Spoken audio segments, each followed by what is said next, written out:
Here's an intriguing twist. One day you open your eyes and everything feels different. Not the world out there, but something deep within. You've pierced the veil of all those distractions, the endless grind, the frantic chase for bigger and better. For the first time, it hits you. Life's essence boils down to simply existing.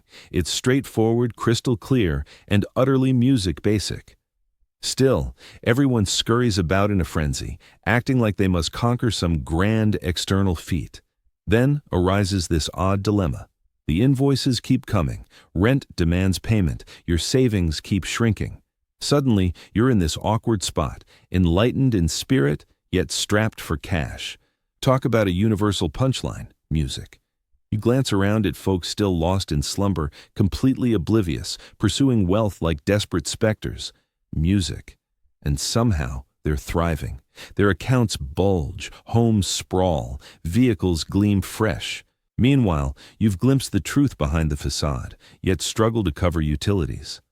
What's the deal? Allow me to share an insight. Music. This isn't random chance, nor a flaw in the grand design. It's exactly as it should be, if only temporarily. Grasp the reason, and you'll quit resisting. Instead, you'll uncover the profound blessing concealed in this challenge. Consider money. It's a quirky concept, far from true riches. More like a yardstick for abundance, an emblem, a music marker, a collective societal pact. Genuine prosperity lies in the breath filling your lungs, the liquid quenching your thirst, the sustenance fueling your form, the roof shielding you from chill. Currency? Just the ledger. Yet we've grown so spellbound by the ledger that we've lost sight of its true purpose. Ponder music that. Picture a fellow with $1 million stashed away. He huddles in his workspace, fretting over market swings, monitoring his music balances, tallying his assets. He neglects to savor his brew, ignores the warmth of sunlight on his face, overlooks the rhythm of his own inhales. Does this define prosperity? Or is he so absorbed in tallying chips music that he's drifted from the real bounty? Upon spiritual stirring, a fascinating shift occurs. The symbols cease to mesmerize you. You no longer confuse the signpost with the destination. The blueprint isn't the feast. The chart isn't the landscape. Abruptly, cash relinquishes its hold. It fades from top priority. It no longer defines your path. What freedom, what release. Yet it sparks a real-world snag, music, since your surroundings remain in dreamland. The property owner craves cash, not cosmic insight.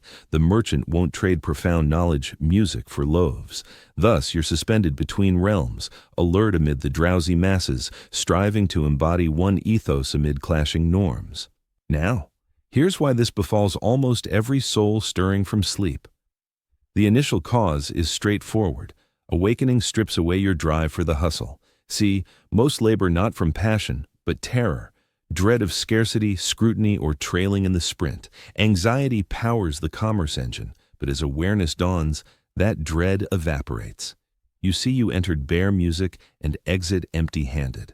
Life's aim isn't to reach the end unscathed with a plump portfolio, but to slide in grinning, fully expended, utterly spent, chuckling throughout.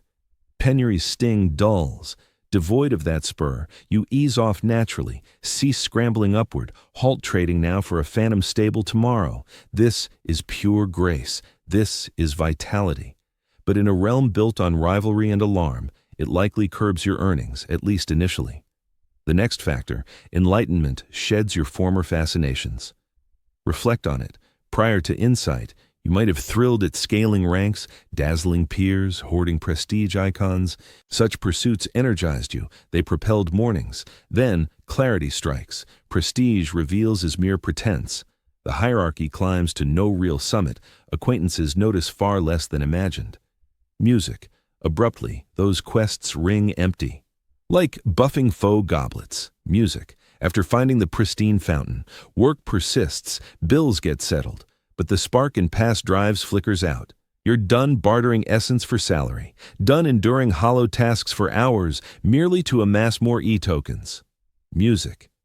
And of course, this impacts your finances too.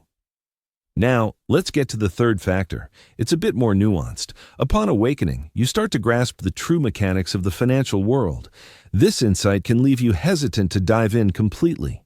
You recognize that the entire economic setup thrives on anxiety, on the myth of limited resources, on the false belief that there's never enough for everyone.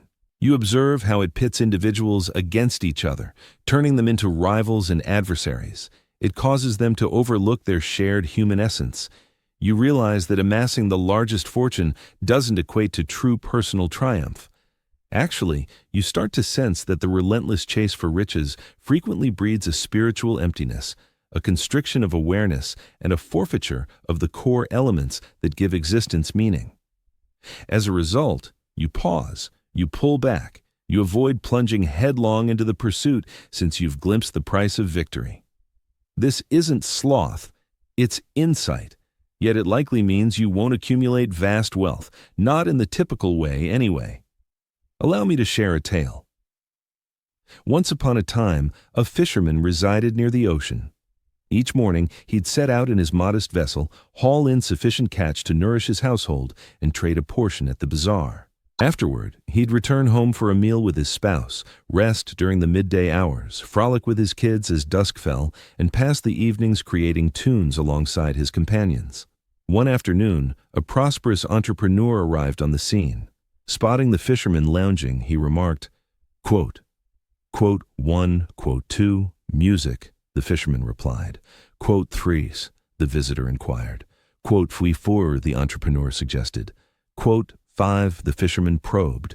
Quote netzer, the fisherman grinned. Music. Quote netb 7. Get it? The fisherman wasn't clueless about wealth building. He'd just pierced the veil of the notion that profit was the ultimate aim.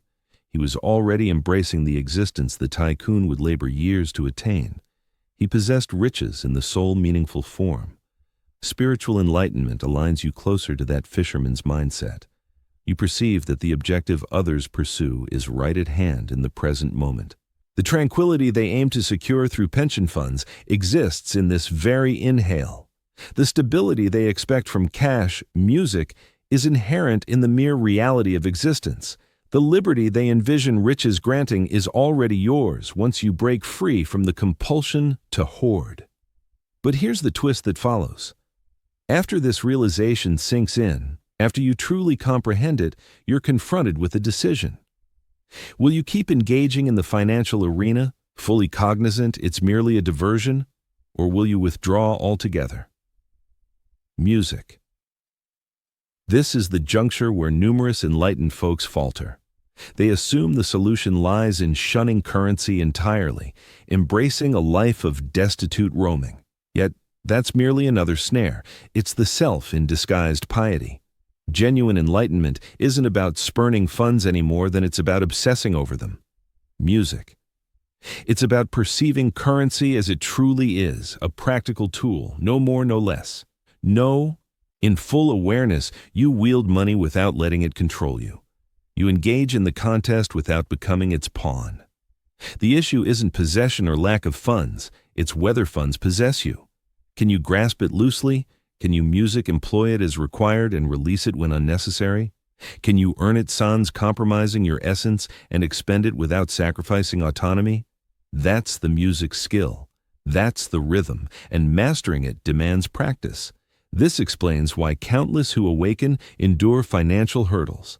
They're adapting to a fresh movement. They're exploring ways to dwell amid society without conforming to it. They're uncovering methods to sustain themselves, music, without compromising integrity. In this adaptation phase, challenges arise. Traditional income streams no longer suffice as they demanded unconsciousness, fear-driven action, greed-fueled drive. But innovative paths remain undisclosed. Music. You're bridging the void, the interval linking past and future existences. And within that interval, funds often dwindle. But pay close attention. This void holds sanctity. This trial bears holiness. You're not facing retribution. You're undergoing renewal.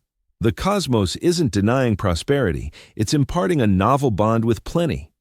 Consider it thus. A serpent must slough its outdated hide to expand, amid the sloughing prow.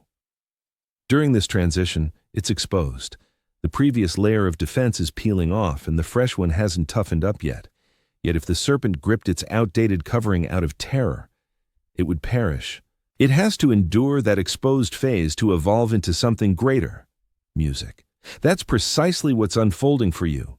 Your former connection to finances, your prior method of navigating existence, it's shedding. Indeed, it's uneasy. Indeed, it's music scary. But attempting to grip those past habits, striving to drift back into complacency just for monetary stability, will choke you. Once known, you can't erase that awareness. Once viewed, you can't unview it. The sole path ahead lies forward. The only escape is immersion. Beyond this challenge awaits a fresh approach to life, one that's spiritually alert and practically viable with money, one that lets you possess sufficiency without craving it all, one that enables labor without letting it define who you are, one that treats currency as a tool, not the ultimate goal. Yet you must surrender to the unfolding. You must believe the cosmos won't permit your hunger. Consider, birds lack savings accounts, music, yet they're nourished. Blossoms don't fret over their assets, yet they're adorned in splendor. If the natural world tends to each finch, each sprig of greenery, won't it tend to you? This isn't a call to idle away or shirk duties. It isn't about recklessness. It's about operating from a new foundation. You operate from compassion, not dread. You labor because tasks await completion, not to validate your value. You generate income because it's practical, not because it's paramount. And here's my observation. When folks embrace this shift, when they release the dread and dwell in confidence, funds often circulate more smoothly. Not invariably, not right away, but in time. For when you're not clutching at wealth, when you're not squeezing every chance in panic, you spark innovation. You ease into calm. You grow more appealing as a collaborator, more enjoyable in transactions, more receptive to prospects. Stagnant waters settle clearest when undisturbed, when you cease flailing to compel prosperity, when you halt fretting over each invoice, when you merely stay grounded in the present reality, a transformation occurs. The murk dissipates, answers emerge, chances bloom, not from forcing them, but from ceasing to obstruct them with worry. Yet I must emphasize this plainly. Music, it doesn't guarantee conventional riches. You might never amass $1 million in savings. You might never claim a grand home or luxury vehicle. And music, that's entirely acceptable, since you'll gain something infinitely superior. Music. You'll reclaim your existence. You'll reclaim your moments. You'll reclaim serenity. You'll reclaim music, your essence. The spiritually attuned individual ultimately recognizes two forms of music lack. One is the scarcity of funds, which passes and can resolve. The other is bartering your spirit for cash, music, eternal and potentially ruinous. Far preferable to endure brief hardship than amass fortune while hollow within eternally. So now you're spiritually aroused and facing fiscal strain. What's your move? Initially, cease resisting. Stop viewing your monetary woes as proof of personal flaw, divine forsakenness, or your own defeat. Recognize it as it truly is, a bridging phase, a lesson in growth, a holy shift from prior existence to the next. Next, tackle what you can manage. Seek employment that honors your inner self. Settle obligations to your utmost. Embrace modesty. Solicit aid as required. No disgrace in that. The cosmos sustains via mutual support music among folks. Permit assistance to reach you. Thirdly, cultivate belief. Believe you're precisely positioned as needed. Believe this trial bears wisdom for you. Believe the same force that developed your form from one cell, that pulses your heart unaided, that sustains your breath in slumber. This force won't forsake you. You're cradled now. You're bolstered, your music cherished, not via wealth, but by life's origin. And lastly, recall your prior insights. Life's essence isn't in possession, triumph, or hoarding. Life's essence resides in the act of living, music, in inhaling, observing, savoring. You're already abundantly blessed if you'd pause to perceive it.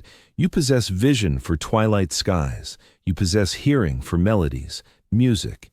You possess a form that senses solar heat.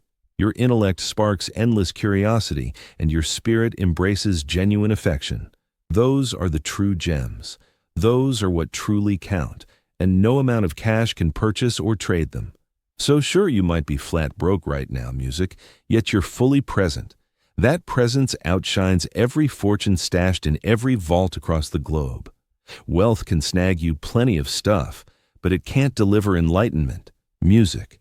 It can't grant liberation. It can't offer the serenity of truly understanding your essence. You're not defined by whether your pockets are full or empty. You're the consciousness where abundance and scarcity flicker in and out, much like passing clouds across the heavens. The clouds drift by, but the vast expanse endures. You embody that expanse, forever complete, never deficient, never yearning. Sure, this won't cover your housing costs. I get it. But it transforms your entire approach to those bills. It lets you confront money woes head-on without shattering your core. It allows you to be penniless without feeling shattered. It enables you to push through hardships minus total hopelessness, since your value isn't tallied in currency and your existence isn't dictated by your account statement. Folks attuned to the spirit often grapple with finances, not as some cosmic penalty, but as a lesson, music, the oblivious masses have overlooked. They're discovering that existence transcends finances. They're realizing the ultimate fortune, music, is awareness in its purest form. They're grasping that a vibrant life thrives on minimal means when you're alert enough to spot the plenty surrounding you. This insight unfolds gradually. This growth demands a price.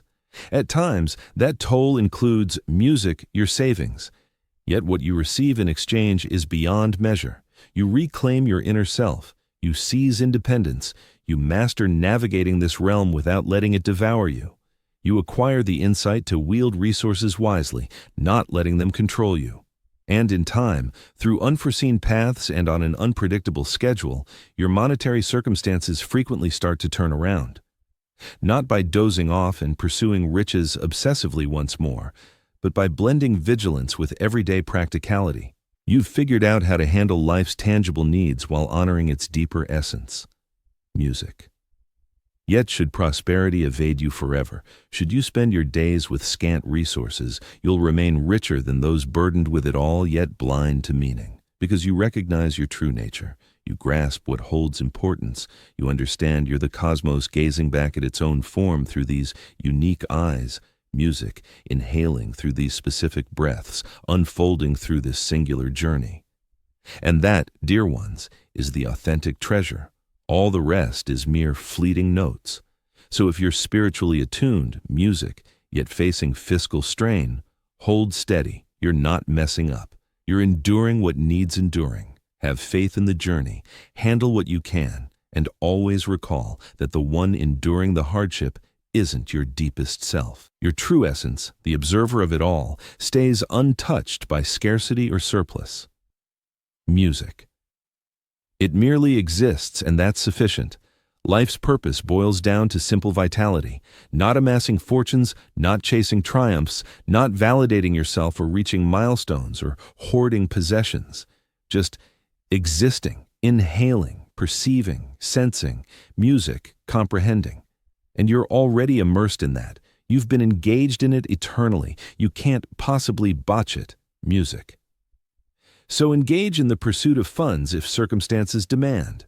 Settle your obligations, nourish your body. Music, attend to essential duties. But don't get tricked into believing that's the essence. The essence lies in the engagement. The essence lies in the inhalation. The essence is this instant, music, precisely here, precisely now, where you're vital, alert, conscious, and in that music instant, you're the most prosperous soul to ever walk the earth.